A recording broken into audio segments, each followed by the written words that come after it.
Good morning, everyone, and welcome to Manitoba Agriculture Crop Talk webinar.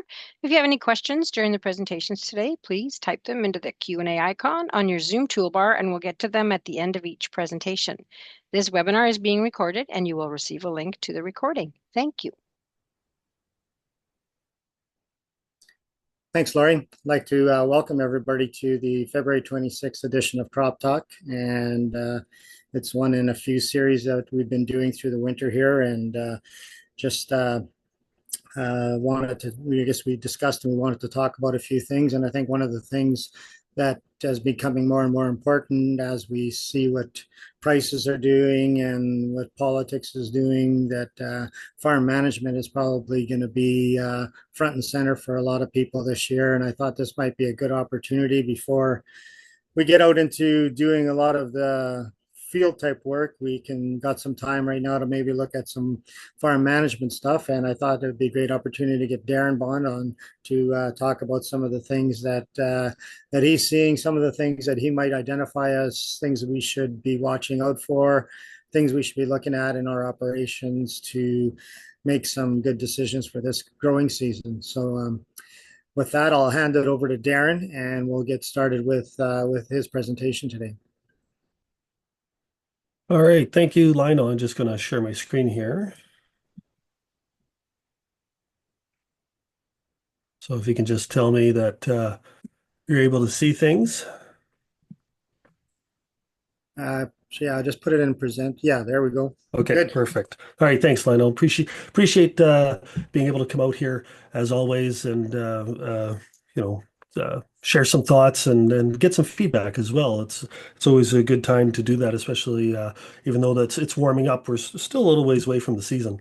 So one of the questions I've got quite a bit from producers is, is 2025 going to be bad or is it going to be good? What are we going to see? Well, we've definitely seen, a downturn in the prices.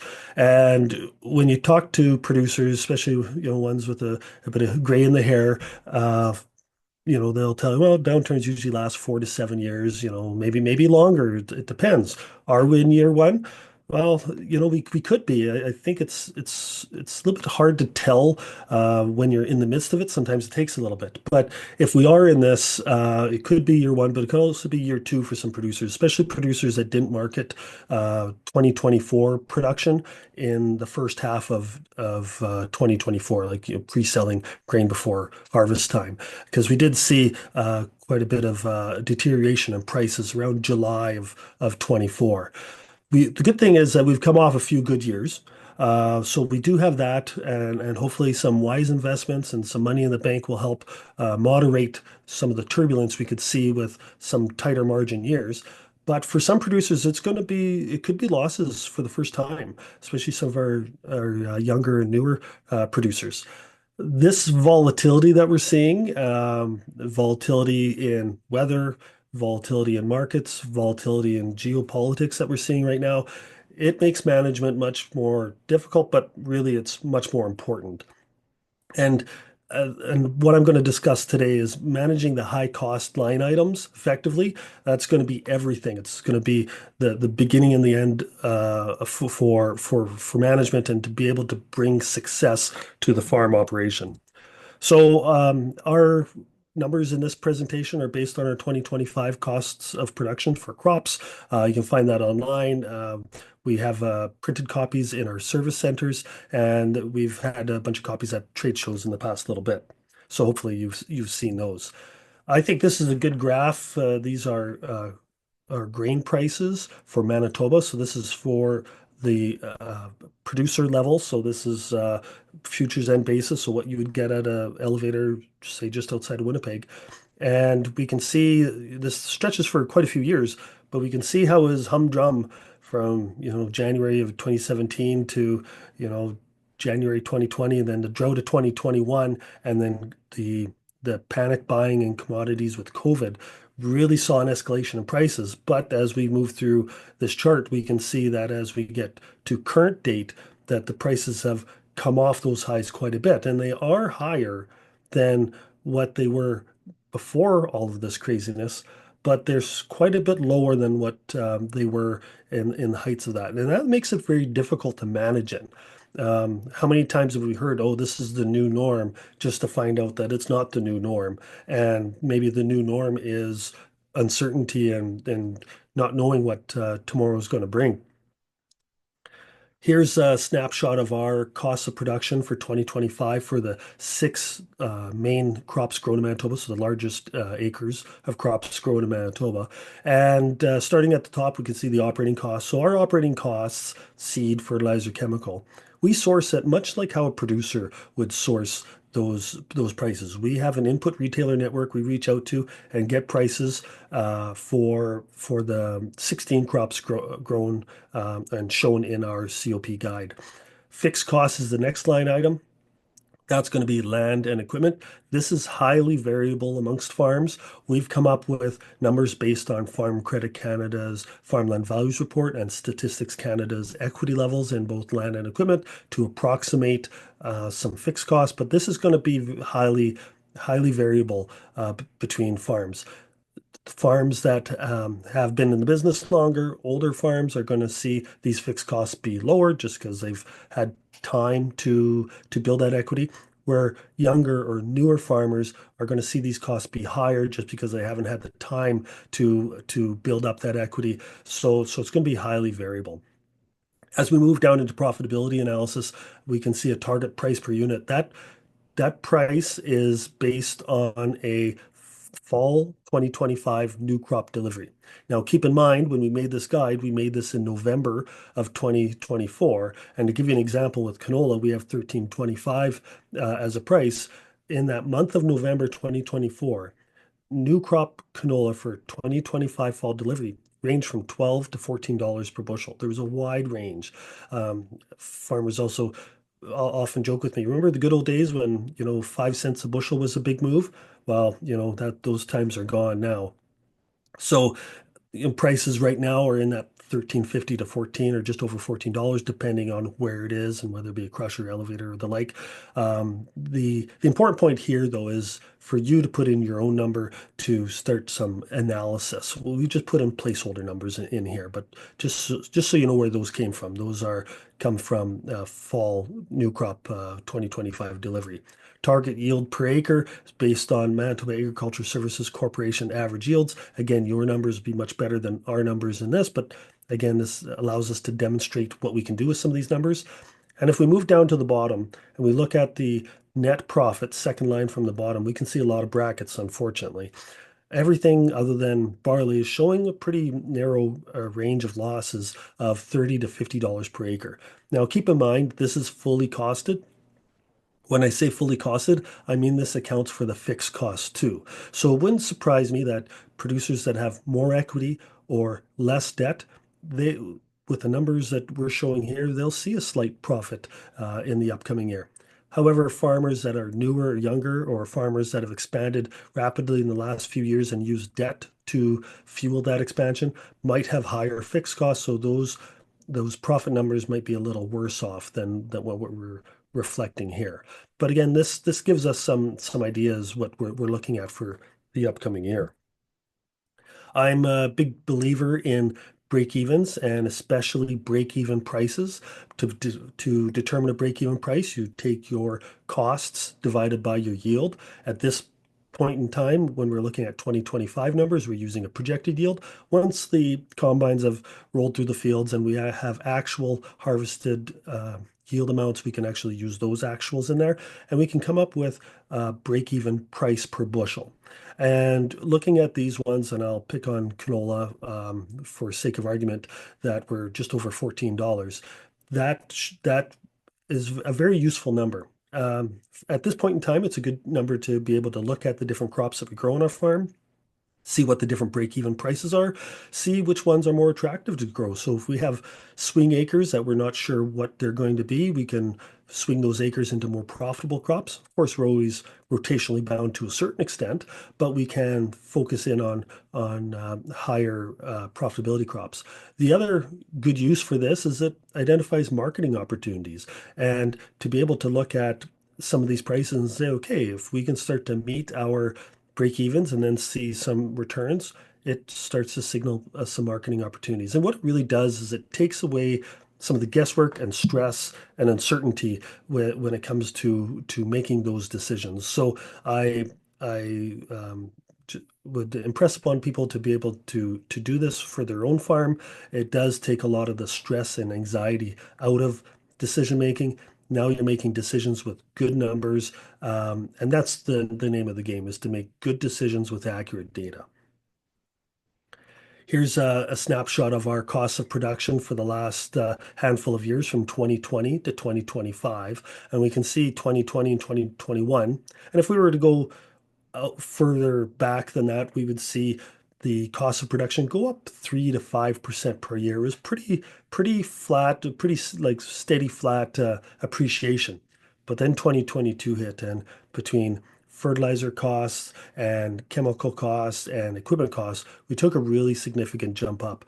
And 2023 was our highest cost. And while 2025 has gone down, it's still relatively expensive. And that's something that we need to keep in mind, is that while these costs have come down a little bit, it's still relatively expensive to grow this crop. And that equates to risk and and and the challenges around that of growing these high cost crops. And that's something that we haven't seen before, is these cost crops. Um, Producers have seen cost price squeezes before. That's nothing new.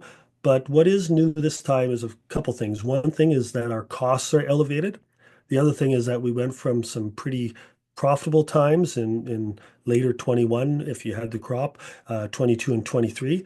And then all of a sudden, it's this quick switch back down to that cost price squeeze. So that's different than what we've seen in the past. So we need to be aware of that to be able to manage around that. So a big part of what we can do with decision making in 2025 is I'm a big believer in, we have to maintain that yield.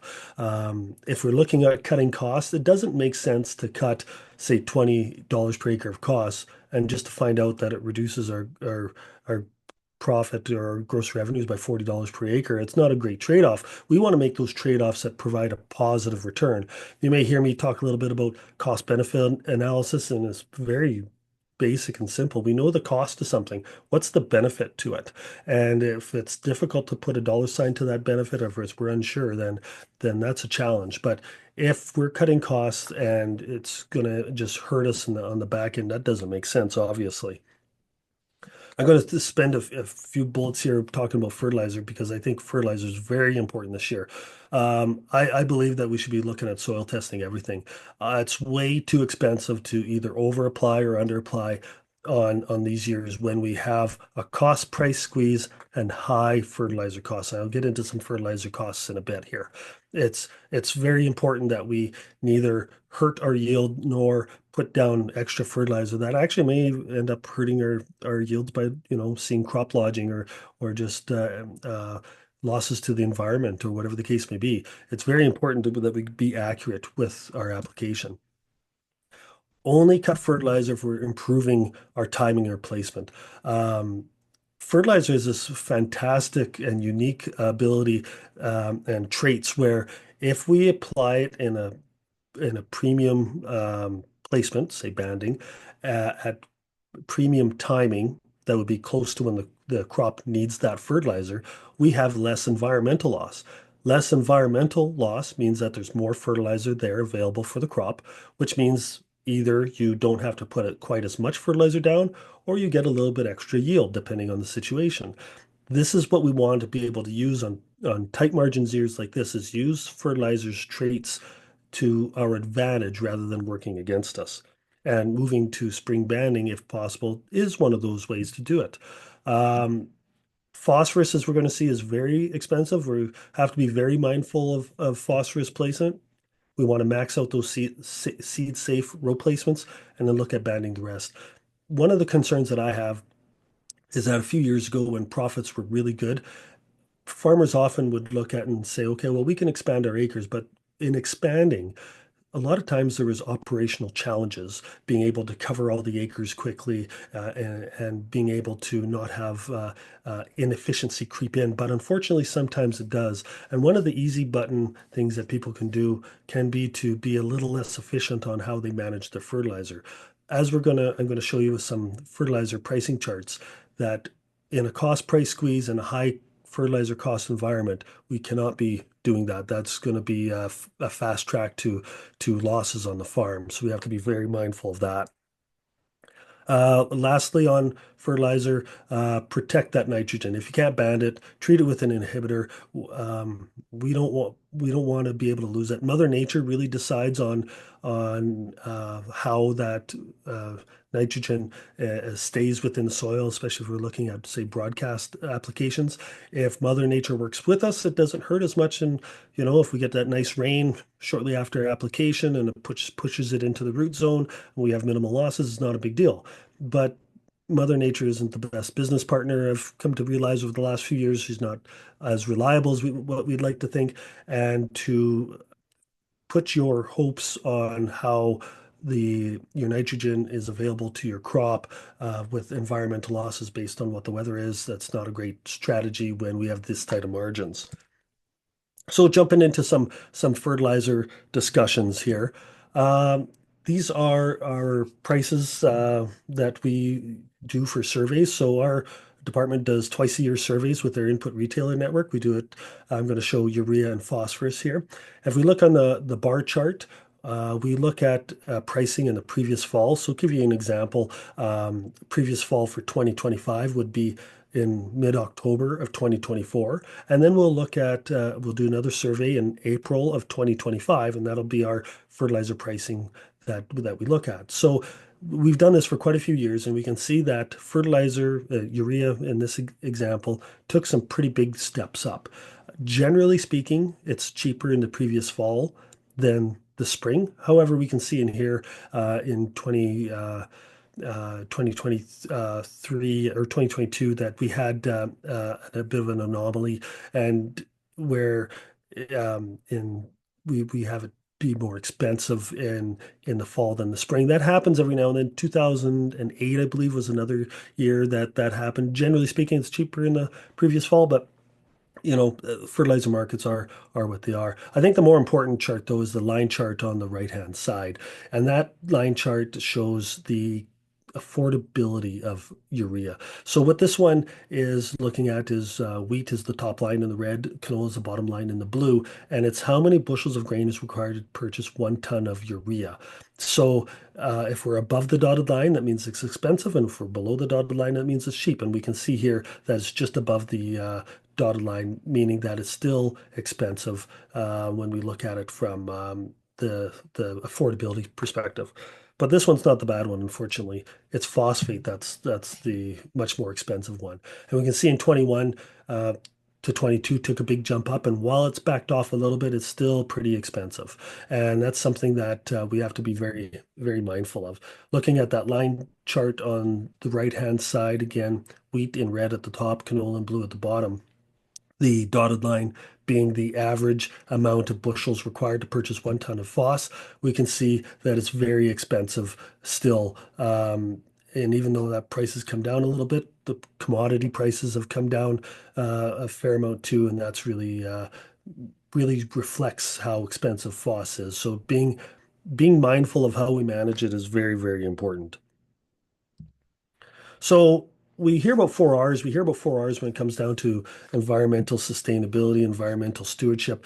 I like to look at it from profit because, again, the mindset is that if you have less losses to the environment, you have more available to your crop, which means that you should, all things being equal, get a little bit better crop. So I find that you really fall into two groups with this. One group is that it's too expensive to ban. So nothing's for free in life, of course. The challenges with that is that one has to be prepared for the potential of increased fertilizer losses. And if there's that potential, there's also the potential for increased under fertilized crops and lower yields. So if we have increased losses, we have to compensate that with increased fertilizer applications to be able to balance out that equation. There's also increased potential for off-target nutrient movement. And if we're going to start doing things like adding inhibitors to nitrogen, for example, there's a cost to that as well, too. So again, nothing's for free in life. But it's not to say that banding has it's in a paradise and there's no challenges. Of course, there's challenges with it. The biggest one being there's higher equipment costs. Workload is an issue because it takes a little bit more work to band than what it does to broadcast. If you're applying during the seeding period, it takes longer to seed just because you're not as efficient because you're putting more product through the drill. And lastly, especially if we're looking at spring application, there is a sensitivity to fertilizer interruptions, especially if producers aren't taking deliveries and possession of that fertilizer earlier and are relying on the input retailer network to supply them. There could be some challenges with that, just with fertilizer interruptions. So when we look at impacts on the bottom line, we talk about those 4 Rs, the right source. Um, this is, if we're going to change, say, urea to anhydrous, for example, use inhibitors on our urea. Um, it's hard for producers to change different sources. But the one thing about this is that generally it's only $5 to maybe $20 an acre that we can gain by that. The good news is that there's some other ways that we can get actually a little bit better return. One of those is timing, moving to spring versus fall. Generally speaking, and again, it depends on Mother Nature and it depends on our application methods and on when we're doing it, things like that. But it's not unreasonable to see a 5, 10, even 20% loss of nitrogen, for example, from a fall application as compared to a spring application. So if we move it to spring with these urea prices, we can save 15, 20, $25 an acre based on some higher fertilizer application amounts. So that's, definitely talking, some dollars that can help out on margin squeeze years. Placement is a big one. So banding versus broadcasting. Phosphorus is the real big one. Phosphorus often it's said that it's only 50% as efficient as compared to a band. So meaning that if we're going to broadcast, we have to double it. And I've had some people come up to me and say, you know what, that's probably pretty kind. It might actually be worse than that. But with these fertilizer prices with phos, that gets to be very, very expensive. So if we can look at banding phos, and if we can look at banding some nitrogen, there's $50 to $55 an acre. If we think back to those crop profitability charts with all the numbers that I showed, and we're showing that we're losing $30 to $50 an acre. Well, just handling even our placement a little bit better might get us back up to break even. And if we do some better timing, again, now all of a sudden we're making a bit of money here. But the big one is the right rate, and that's the protecting our yield. If we start to see yield drops, we can turn a small problem into a big problem. And that's what concerns me the most in years like this when we have high fertilizer costs but lower profitability. For example, increasing our canola yield 3 to 5 bushels an acre, can put a $50 bill per acre on the table right then and there. So that's something that we really have to be aware of. We have to be really, very cautious not to be um, cutting and shorting that crop because again, we turn what could be, spending an extra 20 or $30 an acre on fertilizer into like a 60 or $70 an acre loss. And that goes back to, earlier in the presentation where we have to make these trade-offs and they have to make sense and be worthwhile. So using 4 Rs to profit on the farm, nothing's for free in life. I've given this part of the presentation, a few different times. There's definitely a higher equipment investment cost. So okay, so you're gonna go mid-row bands. So that now means you need a rank of mid-row bands. So now you need dual chute. Now you need a second fan on that cart. Now you need a bigger cart because you don't want to stop as much. Now you need bigger tires on that cart or tracks on that cart because of flotation issues. Now you need another tractor because you need dual pumps because now you have two fans on the cart. Like, where does it end type of thing? Again, nothing's for free in life, and that's where we have to look at is there a payback on an investment of what we're going to do? And in high fertilizer cost years, it gets to be easier to justify that. if the fertilizer price comes down in the future, then it gets to be harder to justify that. But you know, we've seen the last handful of years being an elevated cost environment with fertilizers. So it's definitely, I think, a thing to look at. Workload is definitely a thing if we're going to be banding. And actually, this little video here's a clip from our farm. I joke that you almost need the Army supply logistics to be able to feed the drill because you're putting down so much material. You definitely have to account for that. And nothing's for free. And if we're looking at putting a person on a truck for bringing all that fertilizer out, there's cost to that. The other thing is longer seeding window is that if you're not able to seed quite as many acres per day because you're putting down all that material, using Manitoba Ag Services Corp data on seeding dates and yield potential. If we're to seed 500 acres of wheat a week later, say, a 2-inch rain comes through and, delays that 500 acres by a week, well, we can see a $50 an acre loss on that because we don't have as much of a yield ceiling anymore. So that doesn't help things out either. So we really have to be cognizant of that. And then, of course, what I've said before, a fertilizer interruption, can be challenging. And if we don't think we can get all of our fertilizer down in spring because of that, to be able to move some of that to a fall band under appropriate environmental conditions makes for a very smart and wise move. So other things that we need to think about and um, timely pesticide applications, poor control reduces yield. And I also say about pesticide applications requiring the proper rates and volumes with resistant weeds becoming more expensive to control. I draw the analogy as when farms, even a few years ago, they expanded and said, okay, well, we're looking at a pretty big expansion here. If we were making in the good times $300 an acre, and if we make this expansion, we're really stressing our operational abilities to get over these acres in a timely manner. We might not see quite as great profitability. So if we see a $50 per acre inefficiency cost to this, instead of making $300 per acre, we're only making $250 per acre, but we're farming, say, an extra 2,000 acres. It's actually a pretty good trade-off because when you look at it from a whole farm perspective, you're looking at that much more profitability. However, if we fast forward into a year like now where we have tight margins and let's say we're breaking even on this farm, that that $50 an acre inefficiency cost moves you from break even to losing $50 an acre. Now that $50 per acre loss isn't over your expanded acres, it's over all of your acres. So getting back to this, being able to have timely applications and timely field operations is very important because everything is going to count and going to go into that profitability um, uh, formula or calculation that pops out at the end of the year to see where you've made money or not.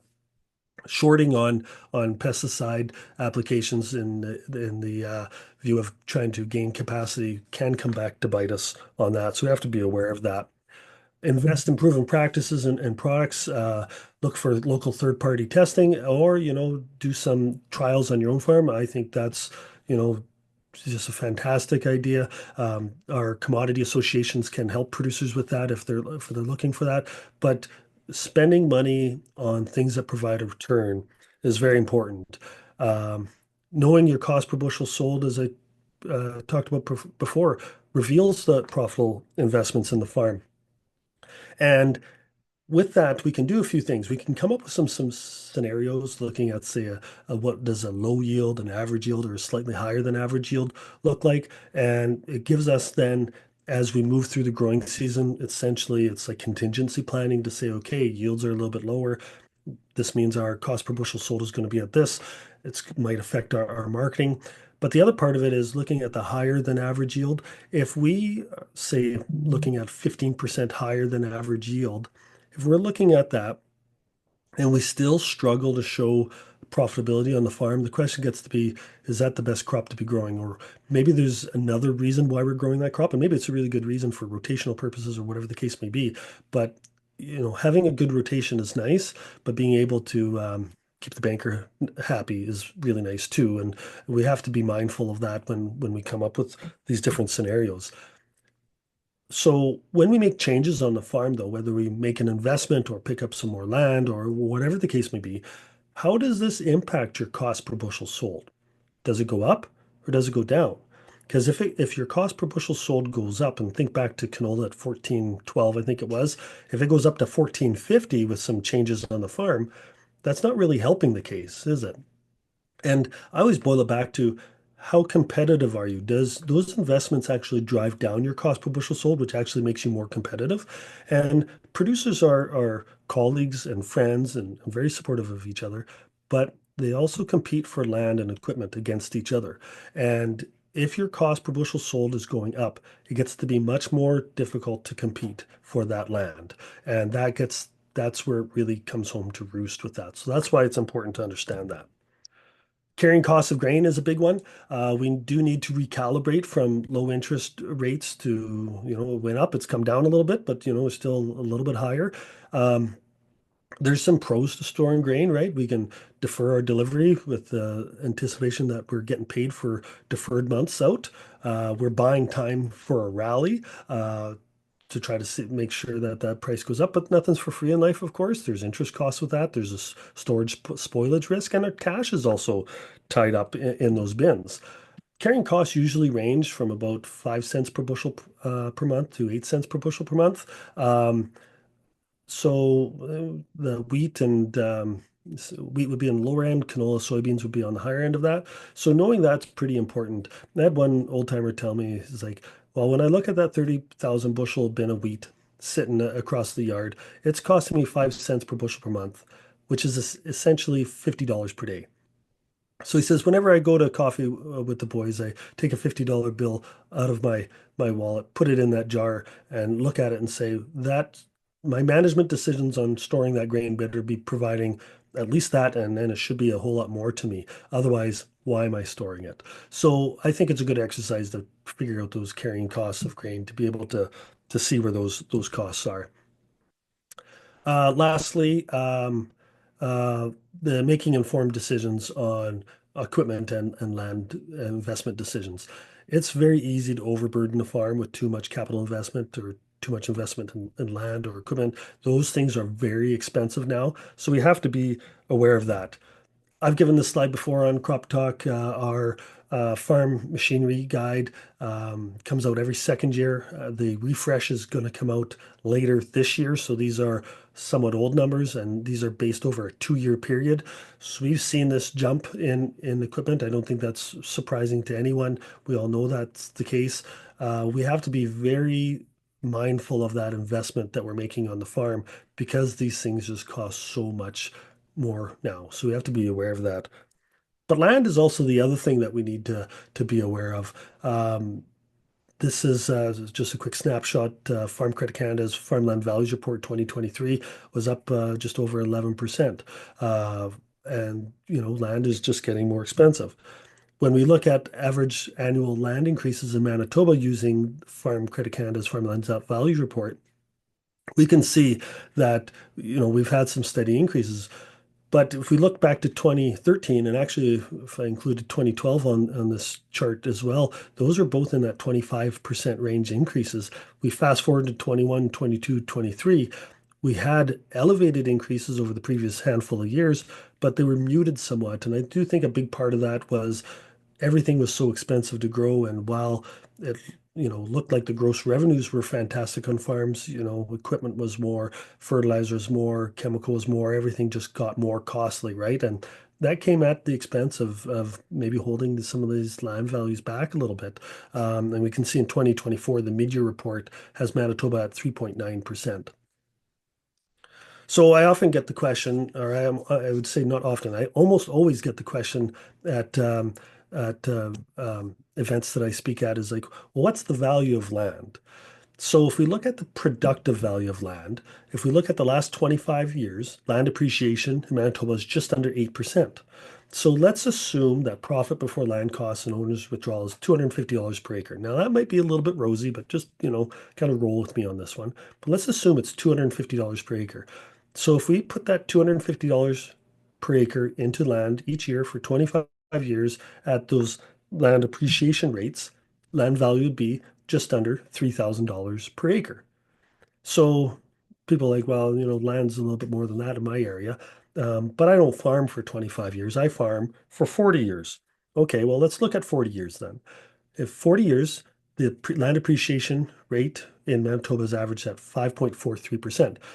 Because, and at the beginning of that 40-year period, there was some negative years in there too. So it wasn't all sunshine and roses each and every year.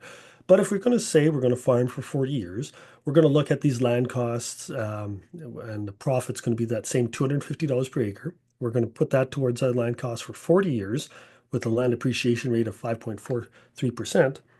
Land value would be just over $4,000 per acre. So I'll often get from producers in a lot of areas, well, I would love to be able to buy an acre for that, but it's often half an acre's worth that, or, whatever the case may be. It's, of course, highly dependent on where you farm in the province. This is the thing, though. If we're going to be buying land, the productive value is far eclipsed by the market value. So we have to be cognizant of the fact that we are essentially using our bought and paid for acres, the profit in those bought and paid for acres, to subsidize the purchase of those acres. And we can do that on a limited scale. But if we get to be too far advanced, or we start buying too much land and we're having to have 2 or 3 or 4 acres of bought and paid for uh, acres to subsidize the purchase of that purchased acre, we can see that all of a sudden profit starts to drain out of the farm pretty quick, and we have to be aware of that. It's not saying that land is not a good purchase. It's still appreciating. We can see in those land charts that we've had some pretty good appreciation.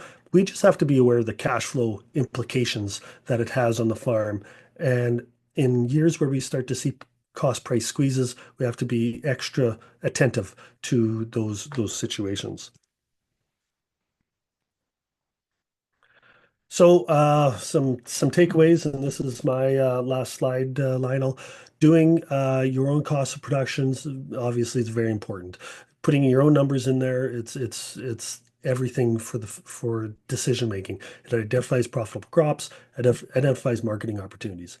Actively managing these high cost items, fertilizer, equipment, land, is crucial for profitability. And if we manage them properly, we can squeeze out some extra profit, which would lead to greater competitiveness within our own farm. Crop price volatility is, I think it's here.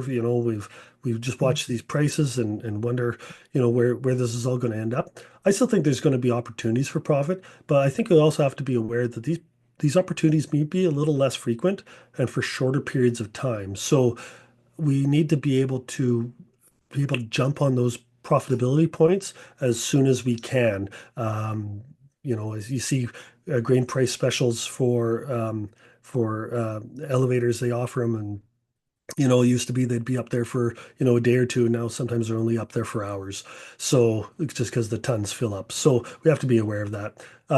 Also, having a realistic profit expectation for this year is important. This is not 2022 or 2023. This is a lot tighter of a year. Maintaining yield will be important in 2025. And I think that success in this year and beyond is kind of the same things as what it's always been, right? We want to stay informed as to, the genetics of these crops. The genetics of these crops are amazing, and be able to utilize these genetics is amazing. Utilizing the technology we have within equipment is amazing too. So to be able to do that is important. Being proactive and adaptable is important. We have to have that fine line of being able to change and do new things, but also honor what we've done in the past and what has kind of worked. And this little video that's at least I hope it's running on the side. It's running on my screen, but this is actually from our farm. We were seeding oats, and I think we had 20 acres left. And of course, being in the interlake, rain was in the forecast. No surprise. It started raining, and we're like, oh, if we could just get this 20 acres done, then we can move on to the next crop and continue on. And we're seeding, and it's raining hard, and we're like, oh, this is going to be awful. Of course, it's right by a road because this it only happens right by roads. And the good thing though is that we put some investment into the drill. With it's a disc drill with bitter seed firming wheels and row closures and stuff like that. And time we got this done, folded up and got back home, and it was only a 5 minutes to go back home because this wasn't far from home. There's a quarter inch of rain in the rain gauge already, and I'm stressing, thinking this is just going to be awful. It's going to look terrible. You know what? Couldn't tell the difference the whole year. There was no difference. So I'm not saying we should be seeding in the rain, but we also do need to maybe push ourselves a little bit to be able to find what works and what doesn't. And especially I think back to Manitoba Ag Services Corporation yield data and seeding date to be able to put this crop in, as soon as we can to give it as much time to give it the yield and everything like that. I think that's, pretty important. So you never know what's going to happen, and you got to try new things and see what comes of it. So with that, that wraps up my presentation, Lionel. So I don't know if there's any questions or comments or anything, but Yeah, Darren, there's a few. I'm going to start with the first one here. Using of MASC numbers for doing your budgets. Um, how do you, or how would you incorporate your MASC numbers into your budgets, or do you use them for much at all? Or yeah. So I always think of it this way: is that you can do your budget. Your budget's a projection, and we can we can put whatever numbers we want in there. We can lie to ourselves and make things look really rosy, but is that really achieving what we want to achieve, which is an accurate projection of what could be so we can make those informed management decisions? So what I like to use is I like to use, if we go down to a farm specific, use the farm's probable yields. And for two reasons. One is that that's based on your history. Uh, and the other thing is that if you need to present this to your financial institution, this projection, you're using defendable numbers. And that's a big thing, is that those MASC numbers are defendable. A lot of us like to look at that and say, well, I think we can get a little bit better than that, and that's fair. Maybe that's one of the scenarios of, maybe your long-term average yield on hard red spring wheat is 63, and you want to put in 66 bushels or whatever. I would run both scenarios just to see. But again, using those historical numbers, probably a little bit more accurate. It's a little bit easier to defend to the financial institution, and it gives you an idea of what's going to be. Now, it might not be a pretty number that you see at the end of the day, but having an accurate number that's maybe not what you want is more important, I think, than having a number that's just fluffed and puffed and doesn't really mean anything. It's not really based in reality as well. So, so that's my views on that. yeah, and I think part of the question was the prices, or like the value of the Yeah. crop, because sometimes they're, maybe even a little better than what we can actually do in the marketplace. Yeah, so on market prices, that's like, so MASC has their crop dollar values, but I would more look to, and this is what we did in our guide, is look towards new crop pricing and see what those prices are. Um, Again, I always view this as you want to create a projection that you can defend to your financial institution. And even if you're on really great terms with your financial institution, you want to go in there and show them that, there's competency, right, in these numbers that you have. So to be able to look at and say, okay, well, this is new crop pricing, this is a range. Yeah, and the challenge is, like I've said with canola, it could be 1250, it could be 1450, and it could be all in the same month. So I mean, what number do you use of that? That is a challenge.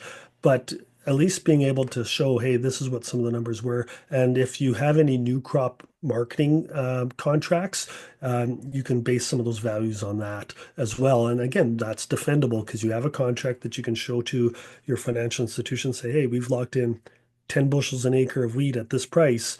So even though that's not our whole production, this is the number we're going to be using, or we're going to, base our number. This was the start of our marketing, and we're just going to mark it up from there. To be able to defend those numbers. And I'm not suggesting there's any real easy answers with this, but being able to defend a number that you come up with, I think is important. And whenever I suggest to farmers to do it, even if they don't have to defend it to a financial institution, say they might be operating with cash, you still don't want to lie to yourself. So to be able to come up with those numbers that are based in reality is very important. Okay, this question has come in. Did an interview with the CEO of Brazil Potash focusing on tariffs and the cost of potash. Almost half comes from Canada and almost half comes from Russia. What is your feeling on the cost of potash, and how important do you feel it is for raising crops? Oh, maybe take a step back with fertilizer. I think I'm not a fertilizer economist. I'm not going to pretend to be, but I look at it from the farm level in Manitoba, and I just not sure these fertilizer prices are going to come down. I think we should manage as if they're not going to come down, and if they come down, great. But we shouldn't maybe trick ourselves into think it's going to come down.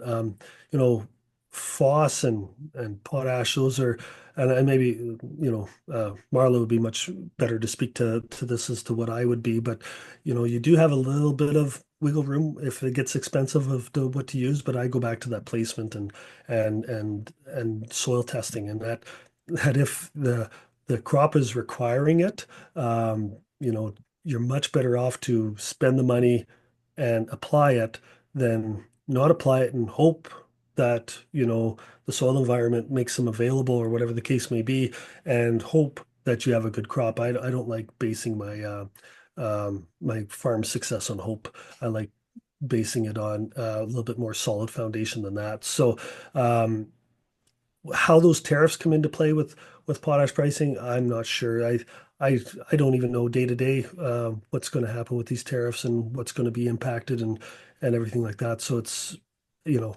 I'm not so sure. It's a big question mark. That's for sure.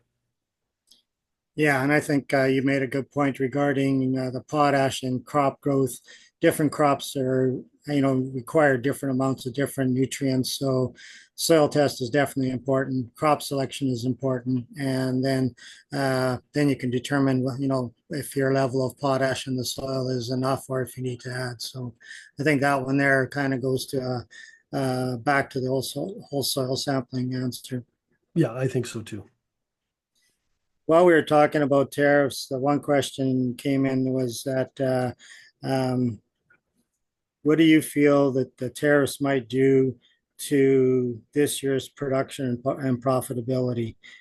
Um, I guess I guess if it's going to affect our grain prices or our expenses, being that a lot of the stuff does come up from the States or go down to the States when being sold. Yeah, let's talk about gross revenue to begin with. So the two big crops are oats and canola. Canola being everything from actual canola to the byproducts, oil, meal, everything. Those are the two largest crops that Manitoba exports down into the States. So it stands to reason if there's a tariff put on those would be the two that get impacted first. I would argue that maybe some of the pricing out of the States for those products, some of the risk has already been priced in. Uh, it's also depends on where some of this grain is going. So I've noticed that there's been some disparity in elevator pricing and companies that are selling away from the States for canola, for example, have a little bit better of a bid than companies that sell most of their production into the States. So I think that's kind of reflective of that risk of tariff that's on there. So some of that pricing is kind of already a little bit baked in. Um, we should be prepared for some price shocks in case, news comes out of, whatever the case might be for tariffs. That does make managing on the farm more difficult, more challenging, more stressful. But that's where we need to go back to those costs of production to say, okay, where are we profitable? Where are we not profitable? I know a lot of producers over the past I would say month, even from mid-January, have been a little bit more aggressive in selling grain. We've had a bit of a price rally, and people were wanting to take some risk off their table to make some sales at points that they felt was profitable. And I think that's really smart moves. Sitting long grain with most of your crop at a time like this, there is risk with that. Now, the news could come out of the States tomorrow that no, don't worry, there's no tariffs at all, and we might see a pop in the grain price. But you know, anything can happen, and we get back to those old school farm management of knowing your cost of production, selling when you feel you can make a profit. No one's lost the farm selling at a profit, so being mindful of that's important. When we flip over to the expense side, I don't think that's going to be as quick to hit us. We've maybe it might be on parts or on farm equipment, but it might not come back to us as quick on that one, especially as some of these companies try to wait and see what's going to happen. I think more of the risk is on the revenue side, and especially with oats and canola. Okay, and I think you answered this one about what do you feel that land rent or land costs are going to do over this year, and you kind of showed that graph or chart there as to what, and I think you maybe said a couple of comments. Yeah, I think with anything can happen. Of course, I think we're probably going to see a cooling and a plateauing. It doesn't seem that land values or rents really go down. They just seem to take a few steps up and then they kind of pause there for a few years until the next profitable time comes. So I think that's something that. We'll see. Just as a note, Farm Credit Canada says that in Manitoba, annual cash rent is about 2.4% of land value. So for every $1,000 of land value, it's $24 an acre of rent. So I'm going to round it up to $25 an acre just for easy math. So if you have $4,000 an acre land, that's $100 an acre cash rent. So that's what they've found. Again, that's Farm Credit Canada's numbers. And it does seem like just as there's less money in the pockets of producers, we'll see it on those land rents and values. It'll just be a bit of a calming period, I think, and a plateau period coming up here if these cost price squeezes persist. Yeah, and I think maybe the competition might go down a little bit as guys are maybe not as aggressive trying to pick up as many more acres. They may pick up some, but not as aggressive as they were, say, a couple of years ago. Yeah, and we could see back to where high quality, good land always commands a premium, where it might be the average land or below average land for productivity might see a bit more of a cooling as well. Great. Okay, thanks, Darren. That was a good presentation, a lot of good information. I think, oh, I was going to make the one comment. I seen when you went on with the your charts there, you left barley off because was there a reason for that, or when you went ahead with your charts, or was You it know, just well, barley's well, the numbers that we use, it struggles with profitability, but it depends on, again, depends on the situation and it depends on the producer. There's some people that are diehard barley producers because they can grow a heck of a barley crop and they know how to market it, and it's no matter what I say, it's not going to pull barley out of their rotation. But just using again those averages from MESC and some of the numbers that there's a bit of a stress with barley profitability projected to be this year. great? Well, thanks again, Darren, for doing that presentation, and always good information when you come on. So thanks again. Yeah. Um, here's a few of the slides to finish off for the day. Our crop production extension specialist. So if you got any questions, feel free to contact any one of people here. We're definitely available and we'll do our best to try to answer your questions. Same with the livestock extension specialists. That's their contact information. And if you have any questions, please feel free to contact them. They're doing Stock Talk, and I highlighted it in yellow this time. So March 13th and April 10th are the next two sessions for Crop Talk or Stock Talk. So if you're interested in listening to those, there's the registration link right there, and you can get onto those or go to our Manitoba Ag website. Our MASC service centers, there's the locations and the phone numbers, and soon to be in Shoal Lake and Verdon. So keep your eyes open for announcements when those offices will be looking at opening their doors. It probably will be a little bit of time yet, but they just wanted to add them to the slide. And if you got questions, there's my contact information, Lori's contact information. And next Crop Talk is on March the 5th, and it's going to be Kim Brown is going to be on. And we're going to be talking about some spring weed control or spring weeds to watch for, and maybe some harder to kill weeds. So definitely be a good presentation there, getting us keyed up for spring and ready to go. So thanks again for attending, and see you next week.